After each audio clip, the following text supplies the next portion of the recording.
राधे राधे महाराज जी, जय श्री हरिवंश। महाराज जी, आप कह रहे हैं कि आप जम्मू एंड कश्मीर में पुलिस के सीनियर और इम्पोर्टेंट पोजीशन पे रहे हैं, अभी रिटायर हो गए। इन्होंने मतलब बहुत सारे मिलिटेंट जो रहते हैं उनको मार गिराया और कहते हैं प्रेसिडेंट से अवार्ड भी मिले, बट कह रहे हैं कि बहुत सी गलतियां भी हुई महाराज जी, फिर अनंत जन्मों में भी पाप हुए हैं, तो ऐसे में उद्धार कैसे हो गया? प्रकट में तो ये सब सम्मान वगैरह मिल गया। हाँ ठीक है, लेकिन इसका पाप नहीं लगेगा अगर आपने राष्ट्र विरोधी, जन समाज को दुख देने वाले, आतंक स्वभाव वाले लोगों को वध किया। तो शास्त्र आज्ञा और कानून हमारा दोनों उसके सपोर्ट में है। हाँ, छल करके निर्दोष को साबित करके दोषी और मार देना, आप जानते हैं निर्दोष है, फिर वो अपराध लागू हो जाएगा, ऐसे नहीं।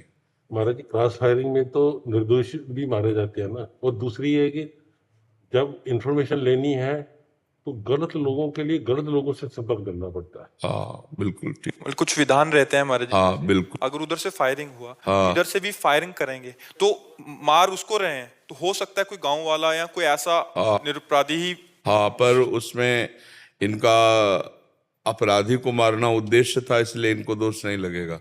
हाँ, अब जानबूझकर हमें निर्दोष को नहीं मानना, लेकिन हम शत्रु पक्ष पर धावा बोल रहे हैं, तो अगर उस पक्ष के निर्दोष भी मारे जा रहे हैं तो हमारा लक्ष्य निर्दोष मारना नहीं है, हमारा शत्रु को पराजित करना है, बस।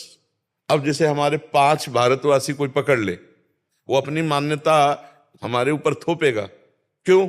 वो 5 राष्ट्र के जन है ना, वो भले कोई अधिकारी न, ग्रामीण लोग हों।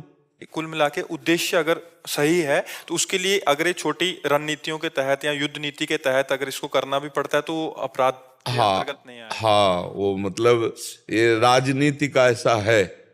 इसीलिए फिर जब राजाओं को होश आता था तब तो वैराग्य लेकर भजन इसीलिए आखिरी में करते थे कि कहीं न कहीं हमारे द्वारा त्रुटियां होती हैं, जानबूझ करके त्रुटियां होती हैं। जैसे आपने कहा कि गलत आदमी को पकड़ने के लिए उस गलत आदमी का संग करना पड़ेगा, तब वो अपने को परिचय बताएगा, अपने को स्थान बताएगा, अपने को सही टाइम देगा, फिर हम वो आक्रमण करेंगे।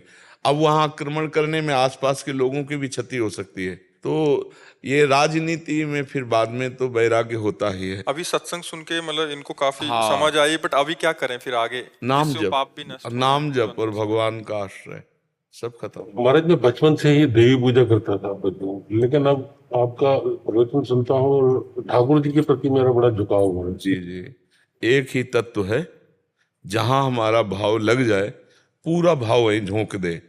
तत्व 10-20 नहीं है, रूप तो उनके लाखों हैं, अनंत है।